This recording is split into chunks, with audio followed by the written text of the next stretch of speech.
नमस्कार, मैं डॉक्टर अजीत भारती आज फिर आपके लिए CBSE board class 10 Hindi course से क्षितिज काव्यखंड के अंतर्गत पाठ कन्यादान, जिसके कवि हैं ऋतुराज जी।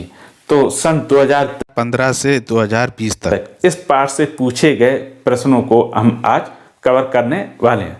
तो चलो फिर शुरू करते हैं।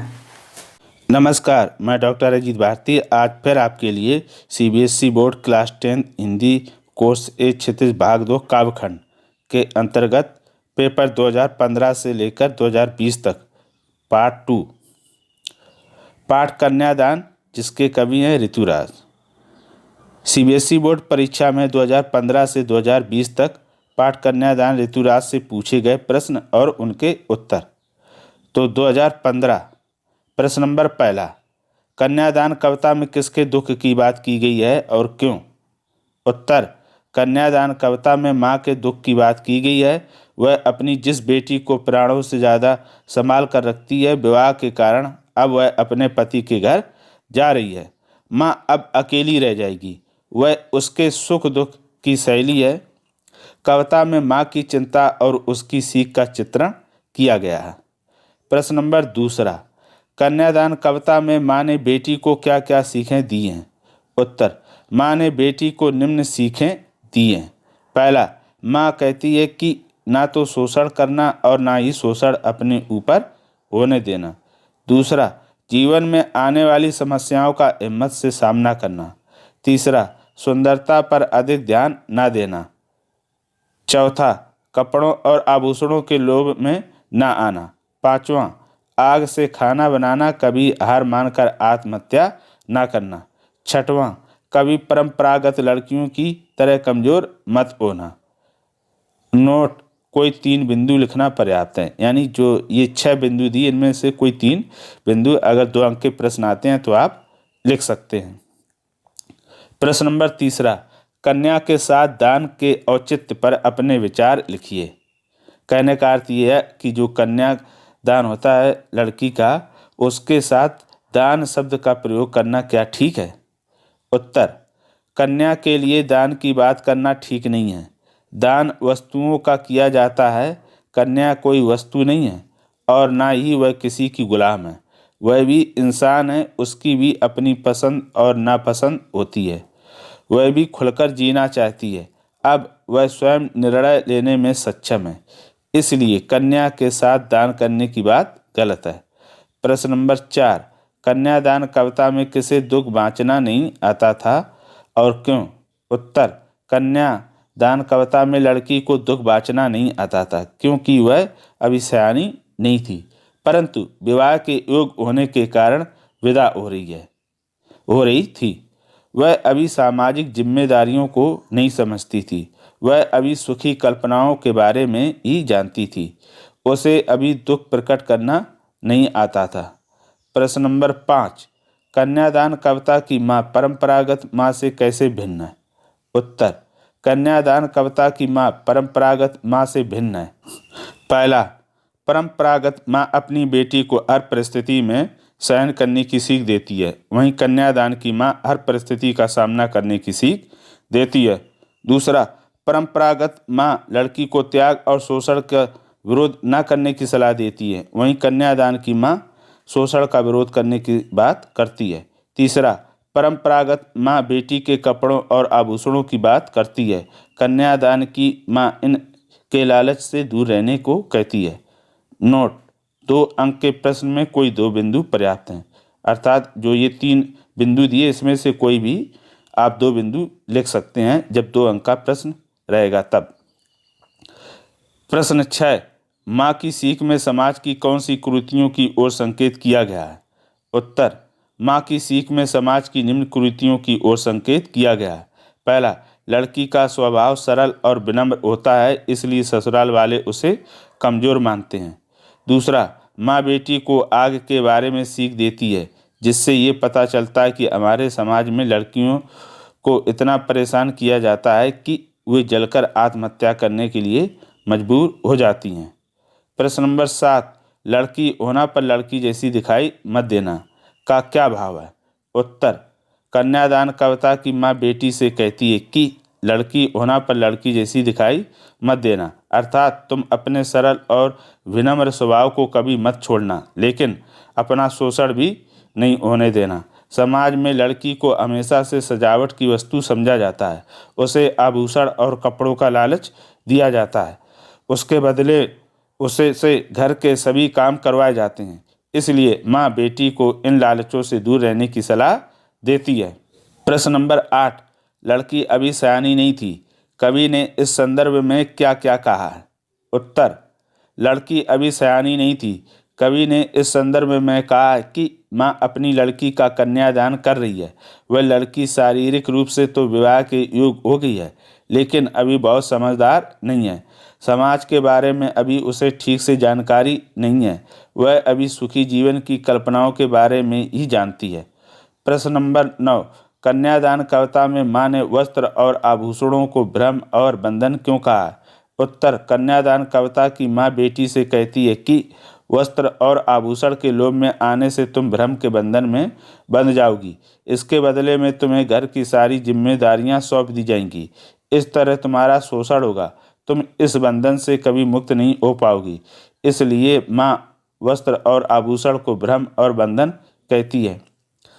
2016, प्रश्न नंबर 10, बेटी अभी सयानी नहीं थी में माँ की चिंता कन्यादान कविता के आधार पर लिखिए। उत्तर, कन्यादान कविता की माँ की चिंता है कि उसकी बेटी विवाह के योग्य तो हो गई है, लेकिन अभी बहुत समझदार नहीं है। वह घर और समाज की जिम्मेदारियों के बारे में सही से नहीं जानती है। वह अभी सुख की कल्पनाओं में ही खोई है। वह ससुराल में कैसे रहेगी, माँ इस बात को लेकर चिंतित है। प्रश्न नंबर 11, कन्यादान कविता में बेटी को अंतिम पूंजी क्यों कहा गया है? उत्तर, कन्यादान कविता में बेटी को अंतिम पूंजी इसलिए कहा गया है क्योंकि माँ अपनी बेटी को जन्म ही नहीं देती, बल्कि उसको बड़े प्यार से लालन पालन के साथ पढ़ाती सिखाती है। दोनों ही अपने सुख दुख की बातें आपस में बांट लेती हैं। यह उसके लिए बेटी नहीं बल्कि जीवन भर की पूंजी है, जो विवाह के बाद अपने ससुराल चली जाएगी और माँ अकेली रह जाएगी। प्रश्न नंबर 12, कन्यादान कविता में वस्त्र और आभूषण को शाब्दिक भ्रम क्यों कहा गया है?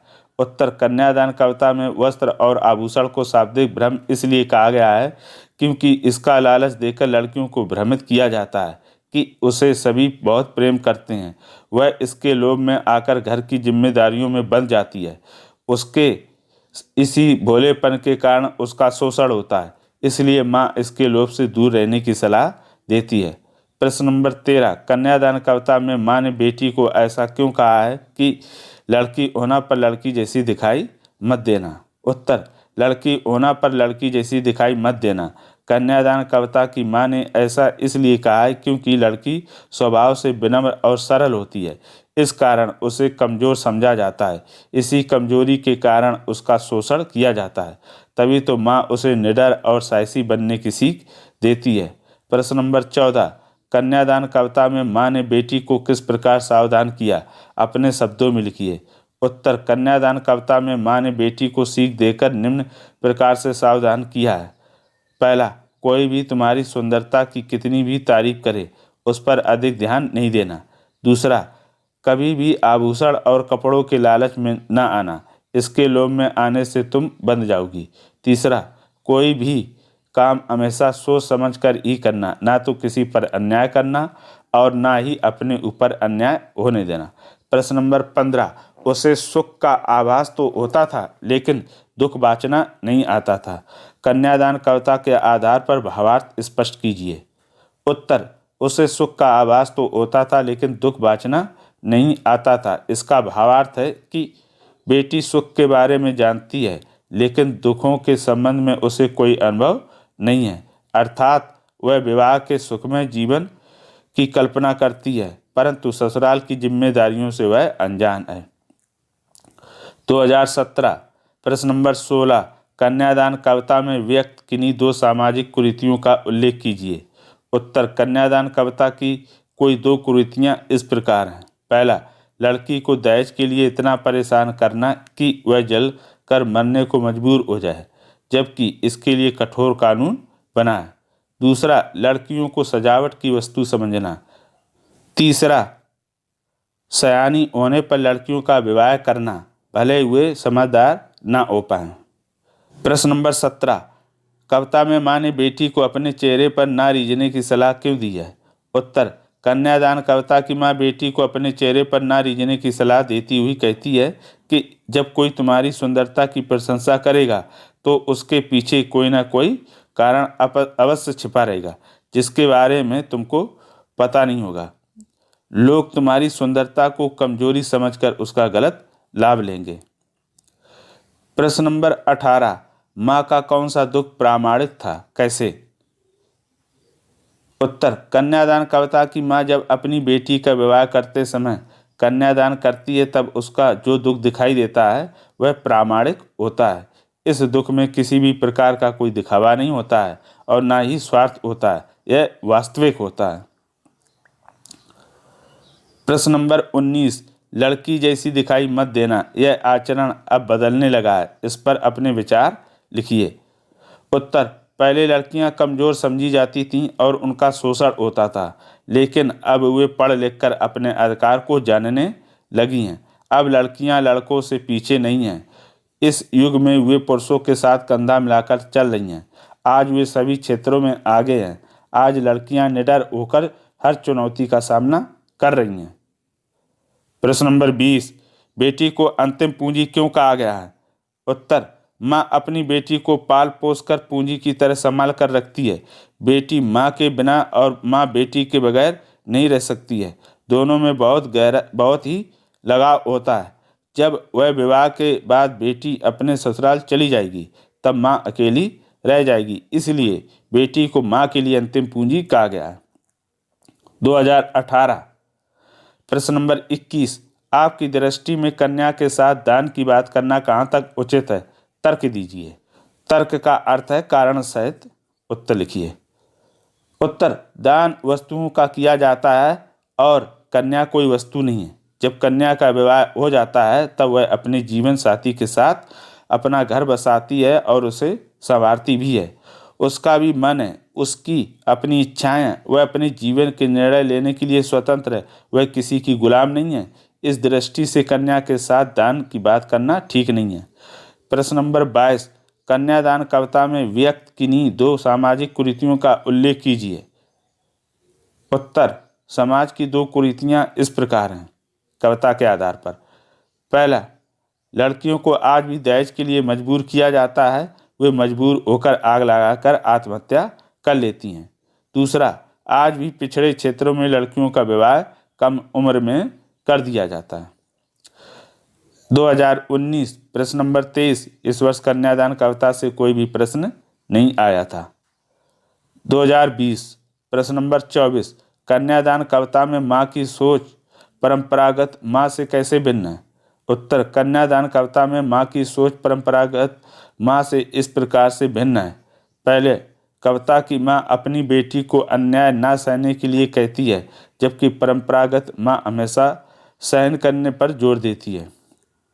दूसरा, कन्यादान की माँ निडर हिम्मत और साहस का पाठ पढ़ाती है, वहीं परंपरागत माँ दबकर और शक्तिहीन होने का एहसास दिलाती है। तीसरा, कन्यादान की माँ अपने ऊपर होने वाले अत्याचार और शोषण के प्रति सावधान रहने की सीख देती है, वहीं परंपरागत माँ चुप रहने की सलाह देती है। चौथा, कन्यादान की माँ समझदारी से जीने और आगे बढ़ने की प्रेरणा देती है, वहीं परंपरागत माँ ध्यान ना देने और कमजोर रहने की सीख देती है। नोट, 2 अंक के प्रश्न में कोई दो बिंदु लिखना पर्याप्त है, यानी ये कितने दिए हैं? 4। इसमें से जो आपको 2 लगे उनको लिख सकते हैं। प्रश्न नंबर 25, लड़की होना पर लड़की जैसी दिखाई मत देना, पंक्ति का भाव स्पष्ट कीजिए। उत्तर, लड़की होना पर लड़की जैसी दिखाई मत देना, पंक्ति का भाव इस प्रकार है। माँ अपनी लड़की से कहती है कि तुम लड़की की तरह सरल, कोमल, दयालु, स्नेह, करुणा आदि गुणों के व्यवहार करना, लेकिन कठिन समय में निडर होकर मुसीबतों का सामना भी करना, कभी कमजोर साबित न होना।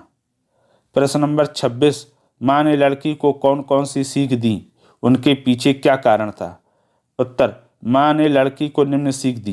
पहला, अपने गुणों को मत छोड़ना लेकिन कमजोर भी ना बनना। दूसरा, जीवन में कितनी भी चुनौतियां आएं उनका सामना करना। तीसरा, आग से खाना बनाना, उससे कभी जलना नहीं। चौथा, शीशे में अपनी सुंदरता को देखकर कभी गर्व न करना। पांचवा, वस्त्र और आभूषण के लालच में कभी मत आना, ये जीवन को बांध देते हैं। नोट, 2 अंक के प्रश्न में कोई भी 2 बिंदु लिखना पर्याप्त है। तो इस प्रकार सन 2015 से लेकर 2020 तक पार्ट 2 में कुल 26 प्रश्न हैं। तो आपने ये भी देखा होगा किसी किसी सत्र में 1 से अधिक क्वेश्चन है, तो जिस सत्र में सेट ज़्यादा थे और उनमें अलग अलग प्रश्न थे, उसी के आधार पर हमने लिखे हैं। ठीक है, जैसे सन 2020 में कई प्रश्न हैं, यानी सन 2020 में कुल 5 पेपर पब्लिश हुए थे और उनके भी 3-3 सेट थे। तो उन्हीं के आधार पर हमने 1 से अधिक भी एक सत्र में प्रश्न दिए हैं। तो ये आपको प्रश्न और उत्तर कैसे लगे हमें कमेंट करके अवश्य बताइए। अगर कोई प्रश्न इसमें समझ में ना आया हो तो उसके लिए भी हमें कमेंट करिएगा और साथ में आप लाइक भी करिए अगर पसंद आए तो। अगर पसंद ना आए तो आप डिसलाइक भी कर सकते हैं। तो फिर मिलेंगे किसी नए विषय के साथ, तब तक के लिए धन्यवाद।